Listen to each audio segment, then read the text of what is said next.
Hermanos, damos gracias a nuestro buen Dios como siempre por su amor y su bendita misericordia. Les recordamos una vez más que su teléfono debe estar apagado o en silencio. Hoy, Dios mediante, finalizamos el estudio de la primera carta del apóstol Pedro. Ya estamos en el capítulo 5 y los versículos finales que vienen a ser la salutación a los destinatarios de la carta.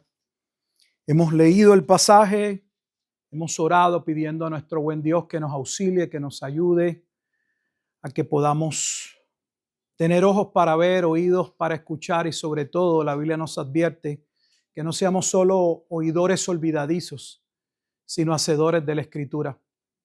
Porque gran parte de nuestro problema no reside en la falta de conocimiento, sino en la desobediencia de lo conocido. Vamos a ponernos en contexto una vez más para poder ver estos tres versículos, que aunque parecen ser tres versículos, solamente hay es maravilloso el contenido o el cierre de esta carta.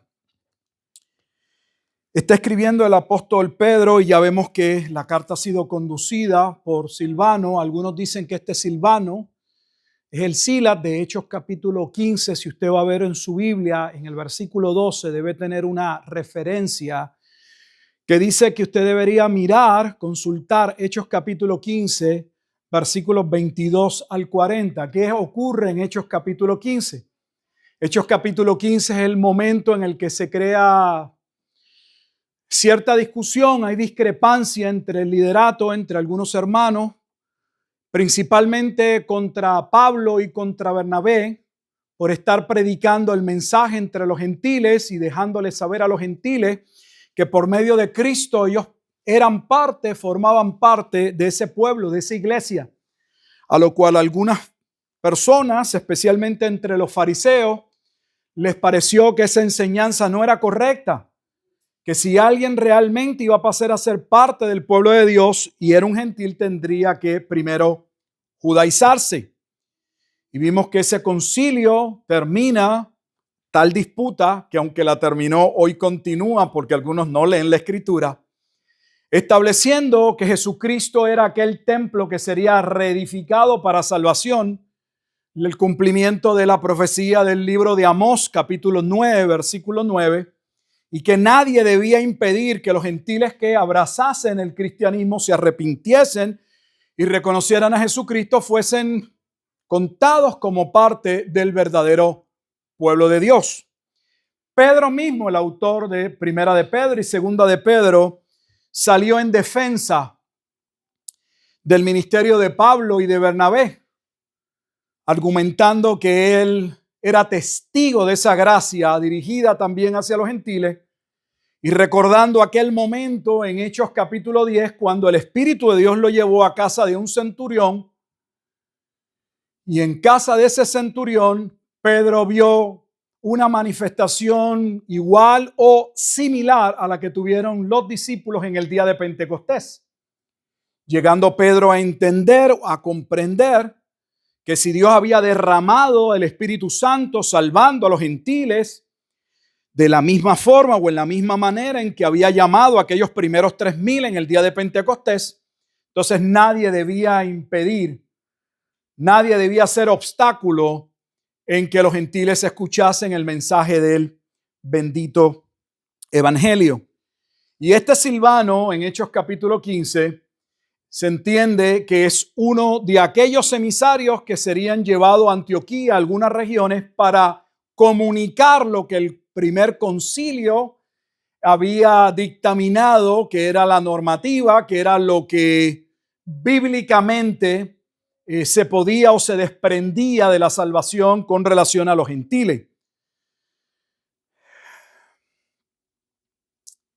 Recordemos que esta carta también, regresando ahora a la carta y no a la persona que la conduce, que es Silvano, es escrita por Pedro, y vimos que es una carta que aproximadamente la datación o la fecha de la misma está al principio de los 60. Y la fecha es importante porque en el año 64 ocurriría el gran incendio de Roma y habría una gran persecución sobre los cristianos del año 64 al año 66. En el 66 ocurriría un evento que trasladaría el enfoque o el centro de la atención hacia la ciudad de Jerusalén, porque habría un evento que escalaría hasta llevar a la guerra entre Roma y los judíos, que terminaría con la destrucción del templo en el año 70. Así que estos hermanos que están en la dispersión, en el Ponto, Galacia, como inicia la carta, no han salido por la persecución todavía de Roma. Han salido por la persecución que Jesús había previamente señalado que vendría de parte de sus propios hermanos. La iglesia en sus inicios fue perseguida totalmente por el mismo aparato o el mismo liderato que llevó a Jesucristo y lo condenó a muerte. Eso es importante que lo entendamos, porque hay discrepancia con relación a la datación de Pedro y dependiendo dónde se coloque la carta, se entiende quién es Babilonia en el versículo 13. De dónde se está escribiendo, a quién, de dónde se envía un saludo, porque hay un saludo, la carta es conducida por Silvano, pero nuestra Reina Valera dice que la iglesia elegida en Babilonia con vosotros os saludan. Hay personas que dicen que no debería decir la iglesia y que la palabra no iglesia, sino que en el griego dice la elegida con vosotros os saludan. La realidad es que son temas controversiales, la traducción en ocasiones de ciertos pasajes, porque requieren no solo la traducción de las palabras textuales, sino del contexto, y es algo que pocas veces se tiende la humildad para hablar. La Reina Valera coloca la palabra eclesia. Sin embargo, iglesia no aparece, la realidad es que no aparece. Casi literalmente, como diría en el griego, es le saludan la coelegida con vosotros o la elegida con vosotros. Recuerden que esta carta comienza hablando que los creyentes han sido elegidos o han sido llamados a una gracia destinada a vosotros, y esa gracia destinada a vosotros en el capítulo 1 tenía que ver con la salvación de aquel cordero inmolado que fue ya preparado, destinado para ser entregado por un pueblo que sería redimido, que es posteriormente en el capítulo 2 que Pedro señala que ese pueblo, que ese remanente que fue redimido, del que Dios nos hace hecho reyes y sacerdotes, está compuesto por tantos judíos como gentiles que han creído en Cristo como la roca, la piedra del ángulo, aquel por el cual Dios consumaría aquella obra profetizada como se anticipó en el capítulo 1 de Primera de Pedro, aquella obra que anunciaba, dice, los sufrimientos de Cristo en Primera de Pedro 1:11 y las glorias que vendrían tras ellos. Así que los cristianos, parte de ellos han tenido que salir, están siendo perseguidos, todavía se van a enfrentar a momentos y a crisis que serían mucho más abarcadoras y complejas. Y hemos visto que Pedro no está diciéndole a sus hermanos, no está enviando una carta para tratar de decirles que si ellos cambian su mente, si ellos pueden concebir que Dios va a actuar a su favor, aquella situación podría cambiar. Todo lo contrario. Pedro le llama a hermanos que están sufriendo, pasando por situaciones difíciles, a confiar, a mantenerse firmes en la fe, a tener por modelo a Cristo, quien sufrió y dio su vida por aquellos que alcanzarían la gracia destinada, de la cual los destinatarios formaban ¿qué? Parte, siendo ellos piedras de ese edificio o de esa casa que Dios levantaría cuando llegase el Mesías. Así que en ese capítulo 5 tenemos esa salutación. Sabemos que Pedro está compartiendo la palabra por medio de Silvano, un hombre fiel, y habla principalmente del tema de la gracia. ¿Qué es la gracia? Dice, esta es la verdadera gracia de Dios. ¿Por qué Pedro hablaría de la verdadera gracia? No solo de la gracia. ¿Por qué tendría que colocar verdadera? ¿Es que hay una gracia que no es verdadera? ¿Es que habría una manera de predicar, de enseñar a la iglesia que no mostraría realmente la forma y manera en la que los creyentes deben conducirse? ¿Será que algunos utilizaban de antemano la palabra de Dios, cambiándola, distorsionándola, para que fuese agradable al oído, para que fuese tal vez recibida o aceptada con mayor apertura?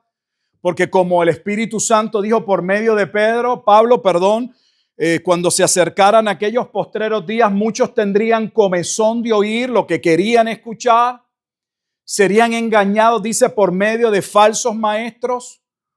Judas habla de hombres encubiertos y la expresión dice que entran por la puerta trasera. Vienen a cambiar y distorsionar el concepto de la gracia, de la salvación, de quiénes somos en Cristo, cómo hemos llegado a ser salvos en Cristo. Y Pedro dice, os he escrito en el versículo 12 brevemente, amonestándoos y testificándoos que esta es la verdadera gracia de Dios en la cual estáis. Hay varios puntos que se presentan en ese solo pasaje. Al menos 3 puntos que me gustaría poder compartirlos con ustedes. Número 1, se establece la gracia no como el medio por el cual somos salvos, sino la razón por la que fuimos salvos. Por favor, preste atención porque aquí hay un punto que muchas personas no entienden. La gracia no es el medio, es la razón. El medio es la fe.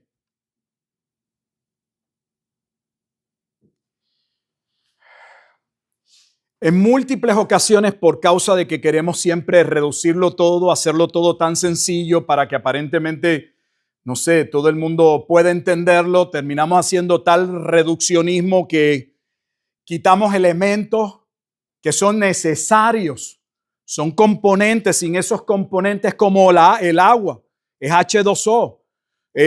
Necesitamos dos de hidrógeno y uno de oxígeno. No podemos quitar elementos porque entonces no tendríamos agua.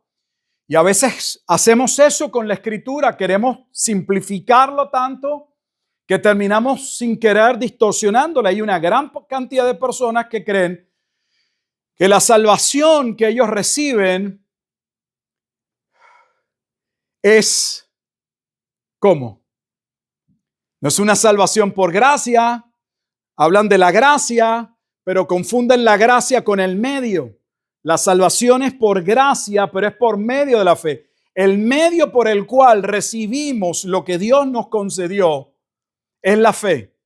Pero la razón por la que somos salvos en esencia es porque Dios quiso tener misericordia de un pueblo que vino a salvar. Y la Biblia distingue el medio de la razón. La razón es el acto deliberado. La gracia significa un favor no merecido. Implica que Dios nos ha pagado, pero no conforme a lo que nosotros realmente deberíamos haber recibido. Según la Escritura, lo único que merece un pecador es la muerte. Pero Dios quiso tener misericordia o gracia, y sabemos que esa misericordia o gracia también, que dentro del pueblo de Dios se presenta como una gracia salvífica para todos los hombres, La Biblia no la presenta de esa manera. La Biblia presenta a un Dios que tiene una gracia común para su creación. Él ha hecho providencia para que la creación sea sustentada. Él provee las cosas necesarias para la vida. De hecho, la vida misma, aún al que no ha creído, porque tiene vida, porque Dios le ha dado vida, aunque él no pueda reconocer que su vida viene de Dios. Pero la Biblia distingue esa gracia común, ese acto de la bondad de Dios sobre su creación y esa gracia específica o particular que tiene sobre aquellos que Él quiso tener misericordia. Y ese es un tema que tampoco se entiende. Se presume que Dios quiso y que en efecto Dios tiene misericordia de todos. Pero eso no lo enseña la Escritura. La Escritura enseña que Dios quiso tener misericordia y que de hecho Dios tendría misericordia de los que Él quisiera tener misericordia, y la razón es sencilla. Dios no tenía que tener misericordia ni gracia de nadie. Pero creemos, y una parte de la iglesia entiende, que si Dios tiene misericordia de alguien, debe tenerla sobre todos, porque si no la tiene sobre todos, sería un acto de injusticia. Ese es el argumento que tradicionalmente se levanta. Dios no puede tener una gracia sobre unos sí y sobre otros no, porque si tiene una gracia específica sobre uno y no sobre otros, eso lo lleva a ser un Dios injusto. Lo paradójico es que gran parte de esa iglesia que levanta ese mismo argumento cree que en todo el Antiguo Testamento Dios tiene un pueblo que Él escogió y separó y bendijo sobre los demás pueblos. Y no he escuchado ninguno de esos teólogos decir que ellos no pueden creer en el Dios de la Escritura, porque no es posible creer en un Dios que ama a un pueblo mientras aborrece a otros pueblos, porque Dios tuvo misericordia de Israel, pero no la tuvo de esa misma manera sobre las 7 naciones que estaban en Canaán. No he escuchado un solo teólogo ir al Antiguo Testamento y decir que es injusto que Dios haya elegido a Israel, pero no haya elegido las 7 naciones que Israel debía conquistar y que de hecho debía destruir. ¿Cómo tomamos la Escritura? ¿Abrazamos lo que queremos, lo que nos parece bien a nosotros? ¿Se hace teología sobre los sentimientos? ¿O se establece la verdad sobre la base de la revelación bíblica? La Escritura dice que la salvación es un acto de la gracia de Dios y es un acto que fue predestinado desde antes de la fundación del mundo. En Primera de Pedro está de esa manera. Solo para recordarle, ya hablamos de esto en el capítulo 1. Miren lo que Pedro afirma en el versículo 18 al 21. Primera carta de Pedro, aquí mismo en Pedro, capítulo 1, sabiendo, entendiendo, conociendo que fuisteis, no será, que ya le está hablando a aquellos que ya habían creído de algo que ya era una realidad en su vida. Fuisteis rescatados de vuestra vana manera de vivir, la cual recibisteis de vuestros padres, no con cosas corruptibles como oro o plata. La redención, la palabra redención soteriológicamente dentro del concepto de la salvación implica que éramos esclavos. Ese es el contexto de la palabra. El esclavo como único podía ser libre era si alguien lo liberaba, si alguien podía pagar el precio para su libertad o de su libertad. Dice que éramos esclavos porque recibimos eso de nuestros padres. ¿Cómo que lo recibimos de nuestros padres? Ya hemos explicado que Pedro está presentando el mismo argumento que, por ejemplo, la Escritura presenta en Romanos capítulo 5, versículos 12 al 21, que la doctrina del pecado original, que es una doctrina no solo de la iglesia reformada, era la misma doctrina que tenía la iglesia católica en un principio. ¿Por qué razón las iglesias históricas bautizaban a los niños o continúan bautizando a los niños? Más allá de si estamos de acuerdo o no, la razón clara, explícita es que los niños nacen con pecado. Y dentro del catolicismo católico, apostólico romano, la gracia se recibe por infusiones, por medidas. Y hay 7 sacramentos y el primer sacramento, una de las primeras infusiones de los primeros actos de gracia que debe recibir una persona para ser salva es el bautismo. Porque nacen perdidos. Y Pedro está diciendo, estamos perdidos, éramos esclavos. Y esa naturaleza provino de nuestro estado caído que heredamos de nuestros padres. Como luego va a decir y va a hablar de que ya no debían vivir o usar eso de excusa porque ahora habían siendo renacidos. Míralo en el versículo 23, los creyentes siendo renacidos no de simiente corruptible. ¿A quién está hablando? ¿De qué simiente corruptible habíamos nacido? De la de nuestros padres. Pedro está haciendo una comparación entre el nacimiento normal de un ser humano de manera biológica por causa del pecado, ya viene con una predisposición al mal, con una tendencia al pecado. Y Pedro les dice, por el Espíritu, Dios nos sacó de esa tendencia. ¿Y cómo nos sacó? ¿Cómo nos rescató? Dice que no nos rescató con oro ni plata. El pago que se dio no fue con dinero. Porque la reconciliación o la redención que se requería para salvar al hombre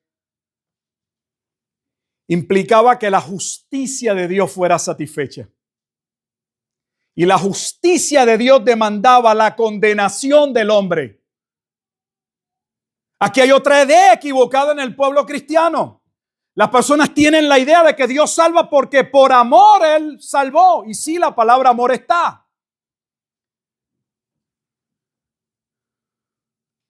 Pero no podemos excluir la palabra justicia. Porque Dios no salva a personas a los que puede amar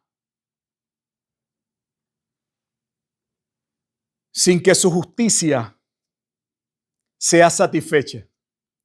Porque la realidad es que Dios no podría amarnos. Tendría que condenarnos. Tendría que juzgarnos.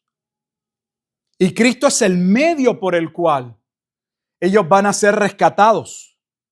La demanda de Dios, la culpabilidad va a ser satisfecha por medio del Hijo. Y el Hijo va a morir. Y la Biblia lo que enfatiza es que el acto del Hijo cumpliendo la justicia que no le corresponde, muriendo en sustitución por los que deben morir, a eso es lo que la Biblia le llama el amor de Dios. Que el amor de Dios se muestra o evidencia, como dice Romanos 5:8, en que siendo nosotros pecadores, Cristo murió por nosotros. Pero no nos salva solo por un acto de amor. La justicia de Dios debe ser satisfecha y quien cumple esa justicia es Cristo muriendo. ¿Y dónde dice la Escritura que se estableció ese plan de salvación? ¿En la caída? No, ahí no dice. Dice que ese plan se estableció en la eternidad. Dice que nos rescató no con cosas corruptibles como oro o plata, sino con la sangre preciosa de Cristo como de un cordero, sin mancha y sin contaminación, ya destinado desde antes de la fundación del mundo. Entonces ya Dios tenía el medio y la manera por la cual aquellos que redimiría por medio de Cristo serían ¿qué? Llamados a salvación. Ese acto de Cristo, ese acto de la voluntad de Dios, nosotros llamamos, la Escritura dice que es un acto de gracia, de misericordia, porque porque el hombre no merece la gracia, lo que merece es la muerte. Pablo lo recuerda muy bien a los hermanos en la carta a los Romanos. Vayamos al capítulo 11 de la carta a los Romanos, porque Pedro está hablando de la gracia verdadera y hay una gracia que es falsa, hay una gracia que es mística, hay una gracia que es una presuposición humana de querer entender, según nosotros, qué es la gracia.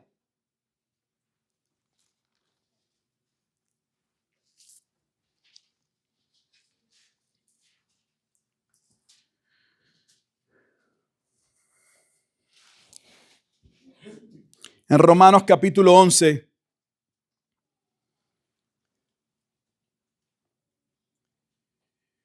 voy a iniciar en el versículo 1. Digo, pues, ¿ha desechado Dios a su pueblo? En ninguna manera. Porque también yo soy israelita de la descendencia de Abraham, de la tribu de Benjamín. No ha desechado Dios a su pueblo, escuche bien, a su pueblo al cual desde antes conoció. ¿Cuál fue ese pueblo que desde antes conoció? ¿A qué se refiere Pablo cuando está hablando del pueblo que desde antes conoció? Está hablando del pueblo de Israel, del cual él ha hecho la pregunta si Dios ha desechado ese pueblo. Está Pablo solo preguntándose si Dios ha desechado al pueblo que en el pasado, y en el pasado nos referimos a ese pasado luego de la creación, él seleccionó, llamó para revelar su plan, para comunicar su palabra, para que su palabra fuese vivida por ese pueblo y a través de ese pueblo compartida al mundo, lo que no sucedió. ¿Está hablando Dios de eso por medio de Pablo o está diciendo de un momento diferente en el que Dios seleccionó un pueblo que trasciende no solo la creación, sino trasciende a Israel? Miren lo que va a decir. ¿O no sabéis que dice de Elías la Escritura cómo invoca a Dios contra Israel? O sea, Pablo mismo le dice, ustedes no han visto que el propio Elías, que era un israelita, clama porque Dios juzgue a Israel. ¿Por qué? Porque Elías sabía que el pueblo lo que merecía era ¿qué? La muerte. Estaban adorando a Baal. El pueblo se había apartado y Pablo dice, el propio Elías lo entendió en el pasado, entendió que un pueblo que no adora a Dios, que se ha rendido a Baal, no puede ser su pueblo. Y Elías mismo le pidió a Dios, entendía que Dios debía juzgar al pueblo. Señor, a tus profetas han dado muerte. No está hablando de los cananeos. Está hablando de la nación de Israel en su historia. A tus profetas han dado muerte y tus altares han derribado. Y solo yo he quedado y procuran matarme. Pero, ¿qué le dice la divina respuesta? ¿Qué le contesta Dios a Elías? Elías está en el contexto clamando a Dios sobre el pueblo de Israel. Ese es el contexto, no lo podemos cambiar. Y mire la respuesta que Elías escucha de Dios. Me he reservado 7,000 hombres que no han doblado la rodilla delante de Baal. En primer lugar está diciendo que ese pueblo por el que Elías está orando merecía ser destruido porque su Dios no era el Dios de la Escritura. Se habían entregado totalmente a Baal. Pero Dios le dice a Elías, tú crees que todo está perdido, pero no todo está perdido, Elías. Porque yo he encontrado hombres que me buscan. Eso dice la Escritura. Nota que el vocabulario es importante. No dice que Él los ha encontrado. Yo me he reservado. ¿Y quiénes son esos que Él se ha reservado? El pueblo que escogió. No puede perder el hilo de la lectura. Pablo le está preguntando, Pablo trae la pregunta, ¿acaso la frustración, el rechazo de Israel como nación a Cristo? Pablo dice, esto tendrá que ver con que Dios decidió, ¿sabes qué? Este pueblo ya lo desecho. Y Pablo dice, no, Dios no lo puede desechar. No lo puede desechar y va a explicar no completamente, o sea, porque no serían todos. Porque dentro de Israel habrían algunos que vendrían a salvación, que serían parte de los que él escogió de antemano. Y que dentro de Elías, o la explicación de lo que ocurre en el tiempo de Elías, vendrían a ser aquellos escogidos por Dios. En su tiempo me he reservado, o sea, Elías, tú no los ves, pero yo tengo hombres que me sirven.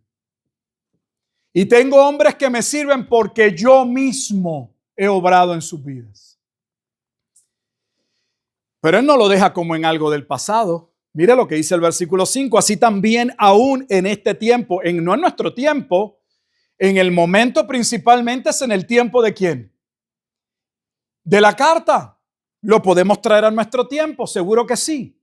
Pero ahora lo está contextualizando en el momento en que se escribe la carta. Y dice, así también aún en este tiempo ha quedado un remanente escogido por gracia. Si todos serían salvos por gracia, no tiene ninguna razón de hablar de escogidos por gracia.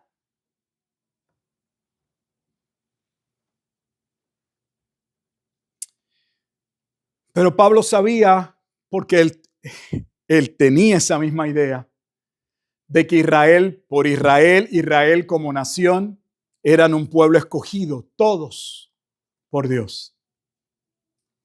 Y Pablo sabía que eso no es lo que enseña la Escritura, posteriormente lo entendió. Y le está escribiendo a los hermanos en Roma y le está diciendo, hemos estado equivocados. Y si eso es lo que ustedes piensan, están equivocados. Dios nunca le va a fallar al pueblo que Él escogió de antemano. Porque esos que escogió de antemano no se van a enredar y no van a caer como en el tiempo de Elías en los Baales. ¿Por qué no? Porque Él los ha separado para Él. La palabra reservarse significa o está asociada, yo los he apartado. Los he escogido para mi propósito. Y mira lo que dice el versículo 6. Y si por gracia, ya no es por obras. Entonces la salvación no es un acto en el cual el hombre puede contribuir. Y si por gracia, ya no es por obras. De otra manera, la gracia ya no es gracia. Yo creo que eso no lo entiende gran parte de la iglesia hoy. En el momento en que usted le atribuye a la salvación que el hombre tiene algo que lo hace acepto, que lo hace ser partícipe de la gracia, ya usted le colocó obras. Y una obra que coloca en el hombre. No hay ninguna obra que pueda colocarle en el hombre. La única obra por la cual la gracia nos alcanza es la obra de Cristo. Hay una obra que se llevó a cabo. Hay una obra que Pedro está comunicando, fue trazada antes de la fundación del mundo. Pedro dice que hay una obra que fue comunicada a través de los profetas y que ellos inquirieron diligentemente, investigando en qué tiempo, en qué momento aparecería el Mesías. Pero es una gracia que sería llevada a cabo o que sería consumada por medio de Dios mismo, no del hombre. El hombre viene a recibir esa gracia o es hecho partícipe de esa gracia por medio de la fe. La gracia es la razón, no el medio. Y si por obra ya no hay gracia, lo dice claro. Si por obras ya no hay gracia. En el momento en que atribuimos algo al hombre que lo hace acepto delante de Dios o lo hace ser participante de esa gracia, ya le colocamos y estamos diciendo que esa salvación es el resultado de algo que el hombre ha decidido o ha hecho. Y si por obra ya no es gracia, de otra manera la obra ya no es obra. que pues lo que buscaba Israel no lo ha alcanzado, pero los escogidos, ¿quiénes son los escogidos? No son los que en el versículo 2 dice que Dios no podía haber desechado los que desde antes conoció. ¿Y quiénes son los que desde antes conoció? Los que en Primera de Pedro, capítulo 3, dice que serían rescatados por medio de ¿quién? De Cristo. No con oro ni plata, sino con la sangre preciosa de Jesucristo.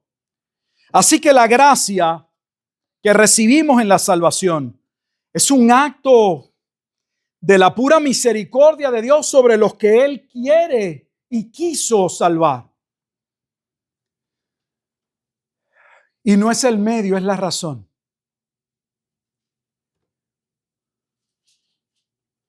Segundo,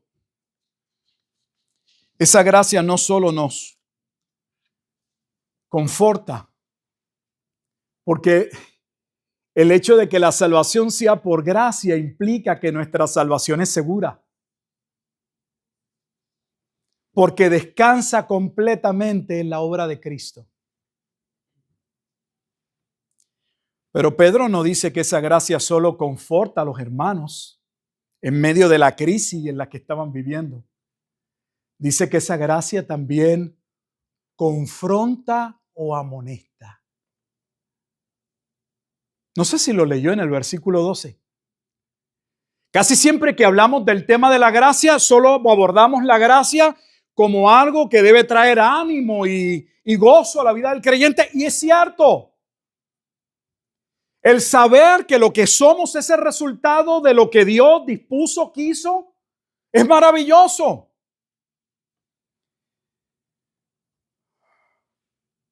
Pero una gracia que salva y que deja de amonestar al creyente no es bíblica. Permítame presentarlo de una manera diferente. Casi todos hemos escuchado en el cristianismo en general que se requieren de dos cosas que se supone que sean obras conjuntas y que a veces ni se entiende en la predicación o en la enseñanza de algunos. Para que haya salvación tiene que haber arrepentimiento y fe. Son obras conjuntas, no se pueden separar. No puede haber un verdadero arrepentimiento que no conduzca a la fe y no puede haber una fe en un Salvador si no es porque estamos perdidos. Van de la mano, no se pueden separar. Pero cuando hablamos de la gracia, nosotros hablamos solo de ese acto de la misericordia, de ese acto por el medio del cual fuimos alcanzados. Por esa sola voluntad de Dios, como dice Pablo en Efesios, con la cual Dios nos bendijo con toda bendición espiritual en los lugares celestiales en Cristo antes de la fundación del mundo. Y somos como aquellos que predican que para ser salvo hay que arrepentirse, pero luego olvidan que el arrepentimiento continúa siendo parte de la vida del creyente. Soteriológicamente hablando, o en el concepto que la Biblia plantea de la salvación, la verdadera salvación no trae al hombre al conocimiento de su pecado o a realizar que es pecador o a entender que es pecador solo en un punto de su vida y luego olvidarse de ello y solo entender que qué bueno, que Dios me ama. La verdadera gracia o el verdadero arrepentimiento no solo confronta al pecador con su pecado y su necesidad de Cristo, sino continúa llevándolo al arrepentimiento. Porque esa obra no ha concluido en términos de la santificación. No somos esa obra acabada. Somos salvos por la obra de Cristo y nuestra salvación está asegurada en Él. Pero algunos creyentes plantean una salvación donde el creyente lo que tiene que arrepentirse es un día. Si usted se arrepintió, digamos, lo pongo en concreto.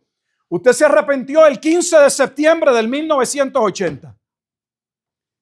Y ya usted es salvo porque usted logró arrepentirse o se arrepintió y sintió constricción el 15 de agosto o el 15 de septiembre del 1980. Si esa es la salvación que usted cree recibió en Cristo, no recibió ninguna salvación. Porque el verdadero arrepentimiento tiene un inicio en la salvación, ciertamente lo tiene. Y nos conduce a una seguridad completa porque la salvación no descansa en el hombre, descansa en Dios. Pero ese hombre que nace de nuevo está ahora más consciente de que todavía él no da la medida o no se asemeja completamente a Cristo. Ese hombre muestra un acto de arrepentimiento. Es como la fe. La fe verdadera no es el creer en un punto específico de nuestra vida. La verdadera fe que salva es una fe que continúa en la vida del creyente. Es una fe perseverante. No es una fe pasajera. No nos salvamos por decir unas palabras mágicas, por asentir o estar de acuerdo con algo en un punto específico de nuestra vida. Oh sí, yo recuerdo aquel predicador cuando hablaba de la salvación y sí, yo estoy de acuerdo que eso pasó y que sí, que Cristo murió por mí. Y luego ya eso se olvidó y ¿hubo salvación entonces? Pablo les habla de la gracia verdadera que los ayuda a sostenerse en medio de la prueba, pero también les habla de una gracia que los amonestaba.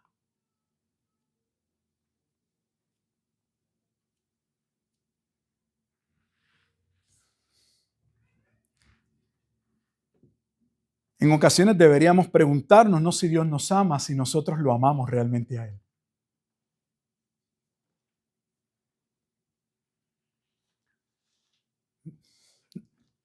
¿Entiende? La pregunta no es si Dios nos ama. La pregunta es que la Biblia dice si hemos sido salvos, debería haber una respuesta ahora al amor de Dios. Y cuando hablamos de esa respuesta, la Escritura es muy firme y categórica. Cuando Jesús mandó a sus discípulos a predicar el Evangelio, le dijo que cualquiera que no lo amase a Él primero que todas las cosas, no era digno del reino de los cielos.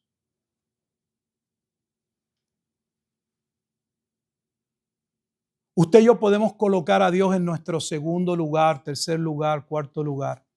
Créame o no, Dios no lo acepta.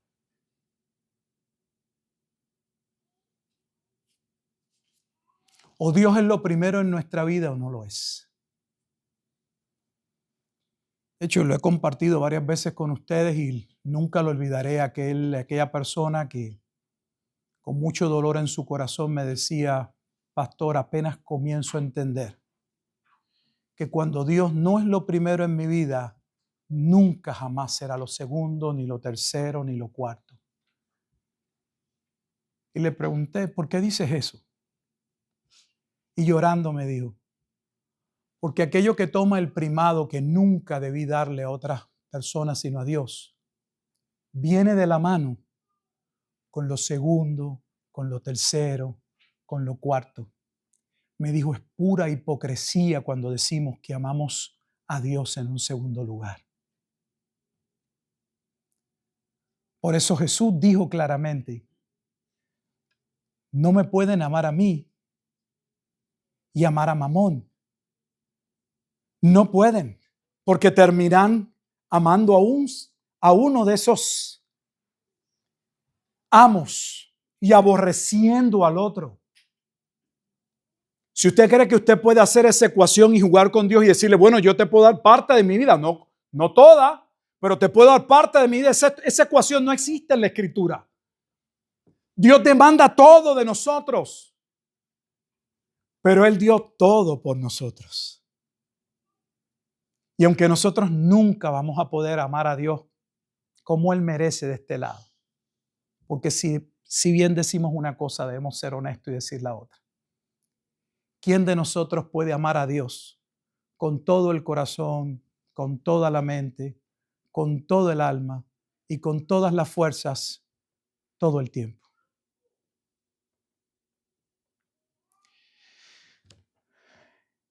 Hay hipérboles como Primera de Corintios capítulo 13 que nos ayudan a ver que aun cuando nosotros creemos que hacemos grandes actos por Dios, si alguno de esos llamados grandes actos o proezas o lo que sea que hagamos está manchado con algún deseo diferente que no sea la gloria de Dios, no cuenta. Por eso Pablo inicia 1 Corintios 13, si yo hablase lenguas angelicales y no tengo amor, vengo a ser como címbalo que retiñe. Dice, soy ruido. Puedo sonar elocuente para otro, puedo sonar inteligente para otros, pero para Dios está vacío. Si vendiese todo, entregase todos mis bienes. Por eso digo hipérboles. Pablo lo coloca por el Espíritu en una exageración.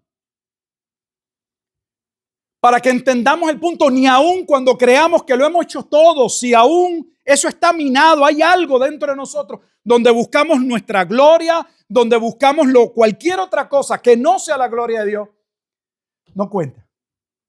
¿Quién de nosotros puede amar a Dios como Dios merece? Ninguno, sin embargo, todo verdadero cristiano vive y anhela amar a Dios con todo su corazón, con toda su mente, con toda su alma y con todas sus fuerzas todo el tiempo.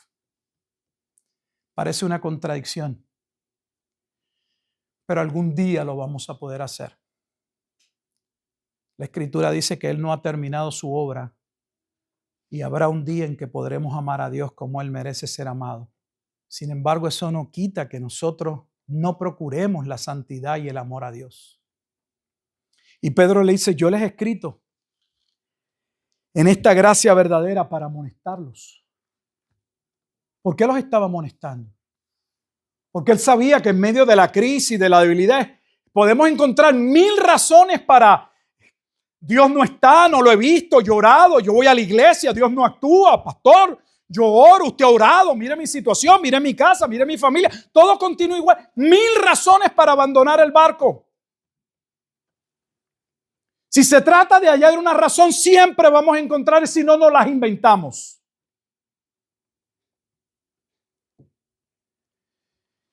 Que Pedro, por el Espíritu de Dios, les habla de una gracia que amonesta. Esa gracia no es solo algo que disfrutamos. Pedro les va a decir, es la razón por la que vivimos y perseveraremos. No solo la gracia es la razón por la que fuimos salvos, es la razón por la que continuamos viviendo.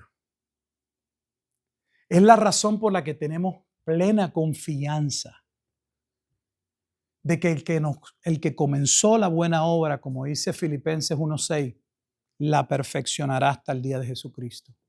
Él completará lo que Él comenzó, porque no lo comenzamos nosotros. Permítame poder mostrárselo, que lo podamos ver en la segunda carta de Timoteo. Y aquí vamos resumiendo para poder ver qué hemos visto con relación a la gracia en esta salutación final.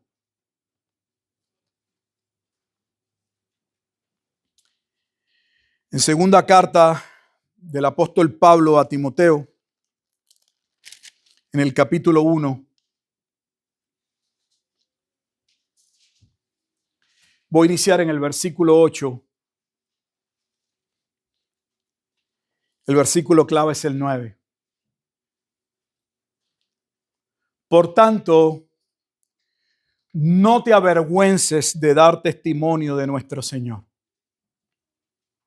Segunda carta de Timoteo, capítulo 1, versículo 8. Escucha lo que dice. Por tanto, no te avergüences de dar testimonio de nuestro Señor, ni de mí, preso suyo, sino participa de las aflicciones por el Evangelio según el poder de Dios. Eso es lo mismo que Pedro está exhortando y amonestando a sus hermanos en la primera carta a Pedro. A tener a Cristo como modelo de sufrimiento. Y a perseverar, aunque haya un costo real por vivir a Cristo. Y mire la razón que da. Versículo 9. Quien nos salvó, no nos salvará. Está en pasado. Está colocado como un hecho, como un acto concretado en el pasado. Quien nos salvó y llamó con llamamiento santo, no conforme a nuestras obras, sino según el propósito suyo y la gracia que nos fue dada en Cristo Jesús. ¿Cuándo? Antes de los tiempos de los siglos.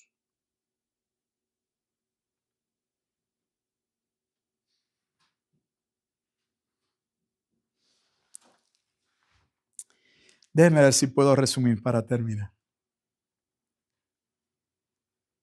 Tanto Pedro a los destinatarios como Pablo a Timoteo están viviendo momentos difíciles, situaciones que los quebrantan, que los pueden poner como a todo cristiano a dudar, a pensar, como los discípulos, ¿dónde está Dios? ¿Por qué no se levanta?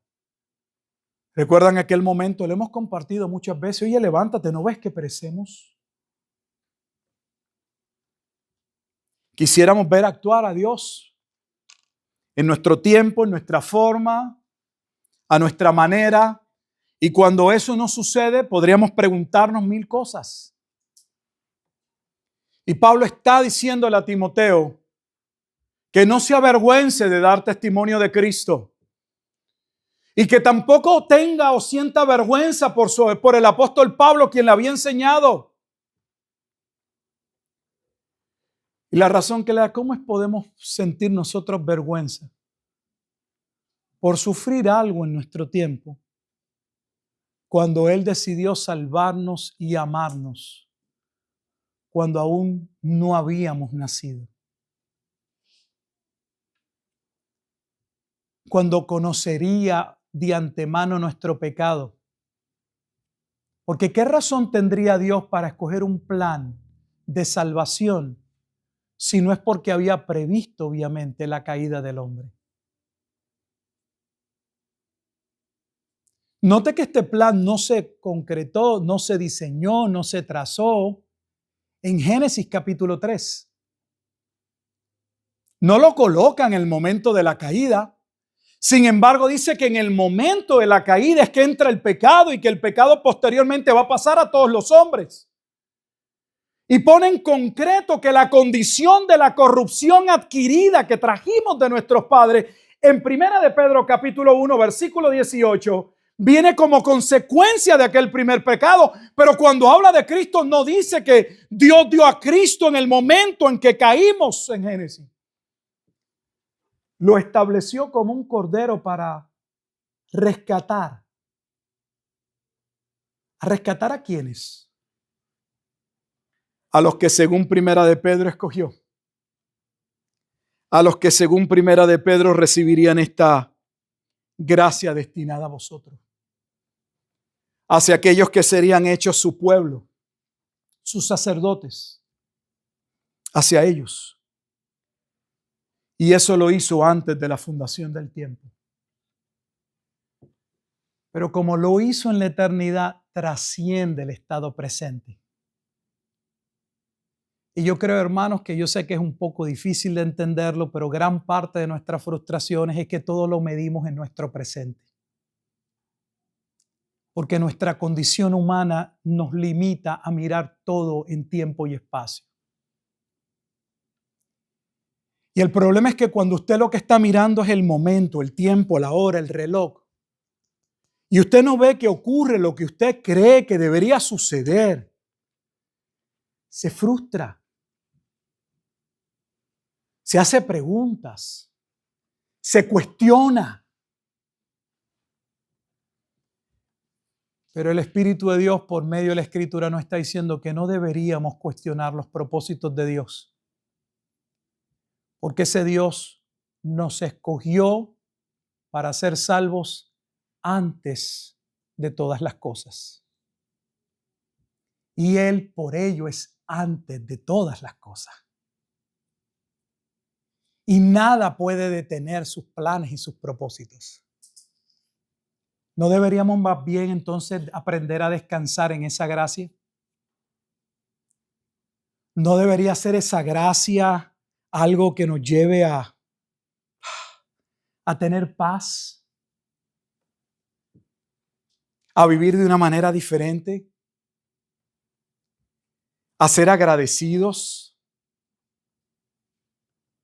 ¿A no estar solo juzgando el momento? A mirar la bondad de Dios, pero también a arrepentirnos y buscarle de todo corazón? Pedro termina con el concepto de la gracia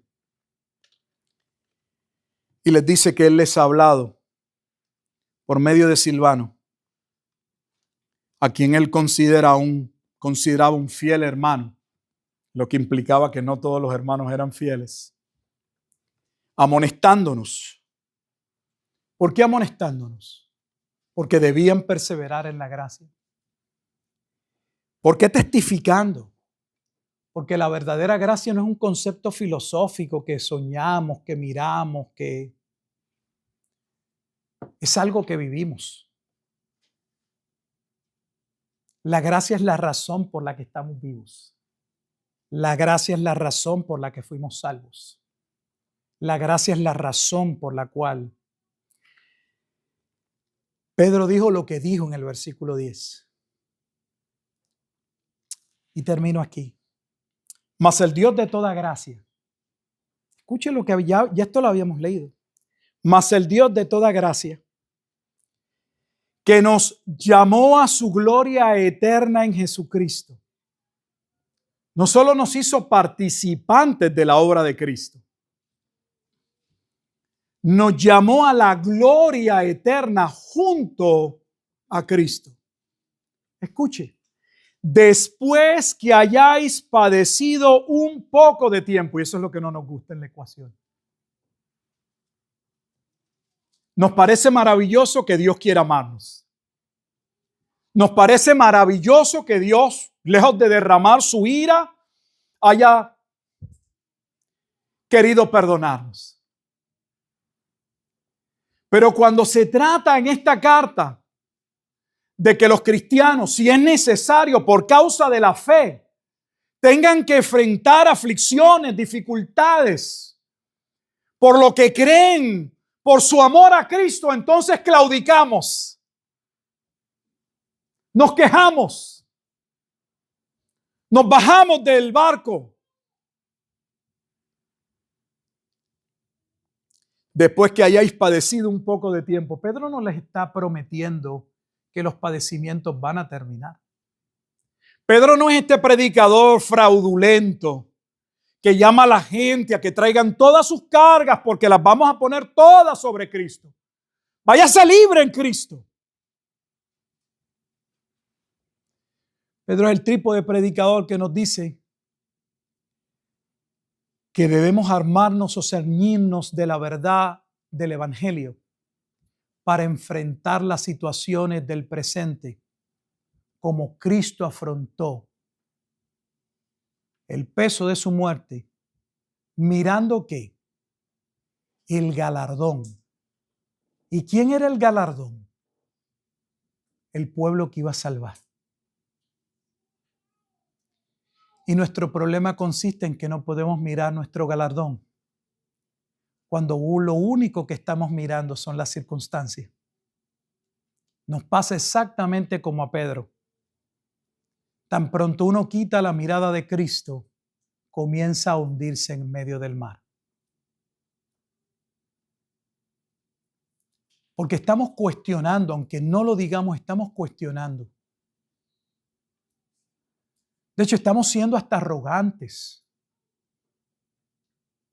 Porque es como si le estuviésemos diciendo a Dios, ¿cómo tú permites que yo sufra? ¿Tú no ves que yo soy tan bueno y tan buena que yo no debería sufrir? Si entendemos algo del Evangelio, ¿sabe qué deberíamos entender? Que es poco lo que nos ocurre.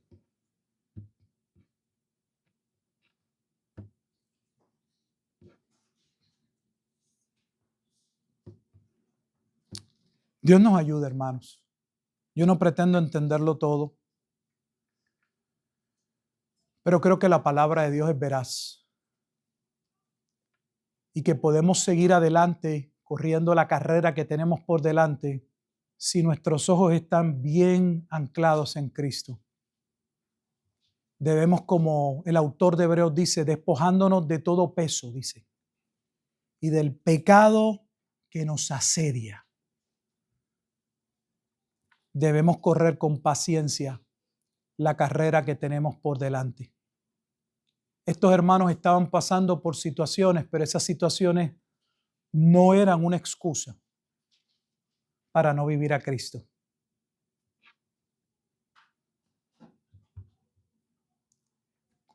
Hoy a las personas les sucede cualquier cosa y dejan de venir, dejan de asistir. Yo no sé el cristianismo que vivimos hoy, con toda honestidad, se lo digo, hermano. Cuando tenga tiempo me entrego y hago algo. Y cuando tenga el tiempo de las vacaciones. Cuando tenga salud hago algo y no. Cuando tengo salud me voy a hacer otra cosa. En todo caso vengo cuando esté enfermo. A lo mejor si me da un cáncer o me da algo, yo vengo a la iglesia a ver si oran por mí y me curo. Ese es el tipo, con toda honestidad, de mediocridad que se vive hoy. Y si usted quiere aceptar eso, yo no lo acepto. No creo que eso sea aceptable.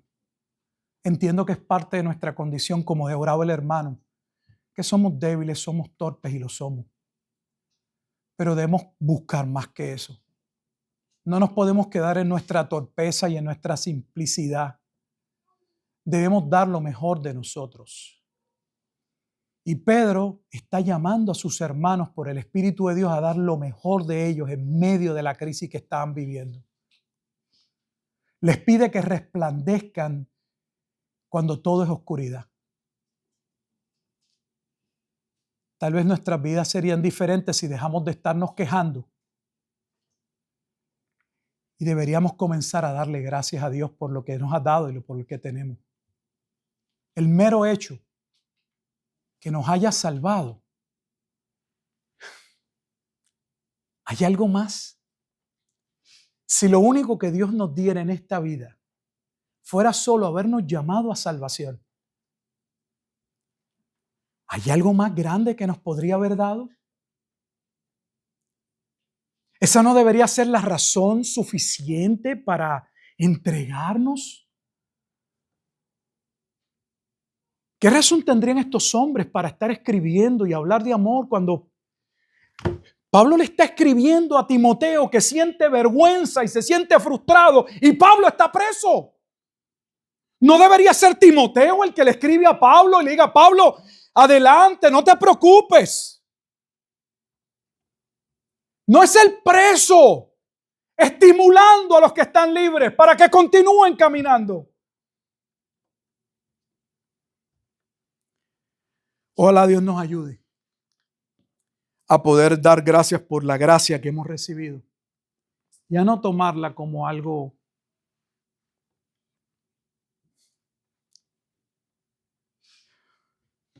el americano dice take it for granted, que la tomamos como algo, como hasta que si lo mereciéramos.